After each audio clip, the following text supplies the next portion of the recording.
Emmanuel Macron a annoncé ceci lors d'un discours rare sur la dissuasion nucléaire française. Nous entrons sur le chemin de ce que j'appellerais la dissuasion avancée. Et voici ce que ça change. L'idée aussi, d'avoir une dissuasion beaucoup plus globale au niveau européen face à une menace russe toujours très concrète, et puis aussi dans le cadre d'un délitement de la relation transatlantique.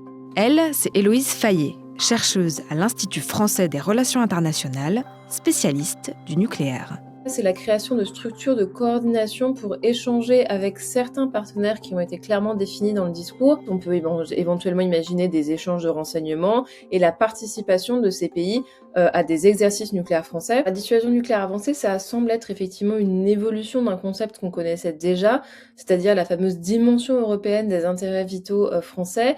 Et là, au moins, déjà, c'est plus court. Et puis, c'est mieux compréhensible par les alliés. La dissuasion nucléaire sert à protéger ses intérêts vitaux. Le principe, c'est de décourager un pays ennemi d'attaquer sous peine de conséquences potentiellement irréversibles. Les intérêts vitaux ne sont volontairement pas définis pour laisser un peu de flou et un petit peu d'ambiguïté. Comme ça, l'adversaire, en permanence, doit se dire en fait, peut-être que si j'attaque le pays d'une telle façon, ça va toucher un intérêt vital, donc je m'expose à une riposte nucléaire. Et donc, finalement, le mieux est de ne rien faire. L'idée, c'est comment est-ce qu'on prend en compte les intérêts vitaux de nos alliés dans le calcul de nos propres intérêts vitaux. Et comment est-ce qu'on fait jouer la dissuasion nucléaire? Par exemple, si la moitié de la Pologne est envahie, est occupée, c'est certain que la France réagira avec éventuellement ses armes nucléaires et puis dans un premier temps avec ses forces conventionnelles. L'autre chose qui change dans le discours d'Emmanuel Macron, ce sont les annonces sur les capacités nucléaires. Alors certaines étaient déjà connues, mais ont été concrétisées, comme par exemple la modernisation de l'arsenal nucléaire ou bien le nom du nouveau sous-marin français. Que le futur sous-marin nucléaire lanceur d'engins se nommera l'Invincible et naviguera en 2036. Mais l'évolution capacitaire majeure, c'est celle de l'augmentation de l'arsenal nucléaire français. J'ai ordonné d'augmenter le nombre de têtes nucléaires de notre arsenal.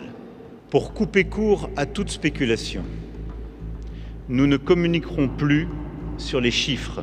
Avant ce discours, la France comptait 290 têtes nucléaires. La Russie et les États-Unis détiennent chacun un peu plus de 1700 têtes déployées. Il y a aussi une dimension de message envers les alliés pour leur expliquer, regardez, la France prend sa dissuasion tellement au sérieux qu'on va augmenter le stock d'armes nucléaires françaises, quelque chose qui n'avait pas été fait en fait depuis la guerre froide. Parmi les pays qui ont accepté d'intégrer cette dissuasion avancée, il y en a 3 qui accueillent déjà des armes nucléaires américaines sur leur sol. Donc on aurait pu penser que c'était en fait un peu contradictoire de leur part de se dire on continue d'accueillir des armes nucléaires américaines, mais on s'intéresse à la dissuasion nucléaire française. Et finalement, en fait, ils montrent un vrai intérêt, ce qui montre bien en fait que dissuasion française et dissuasion nucléaire américaine via l'OTAN ne sont pas du tout incompatibles. Toutes les annonces liées aux armements conventionnels dans le discours du président ne peut que satisfaire les États-Unis, qui, rappelons-le, depuis le retour au pouvoir de Donald Trump, ne cessent de dire que les pays européens dans l'OTAN doivent prendre en main leur défense conventionnelle. C'est totalement en phase avec les attentes américaines. Le dernier discours sur la dissuasion nucléaire d'Emmanuel Macron, c'était en février 2020. Il n'y en a généralement qu'un seul par mandat présidentiel. Le prochain devrait donc être fait par celui ou celle qui remportera l'élection de 2027.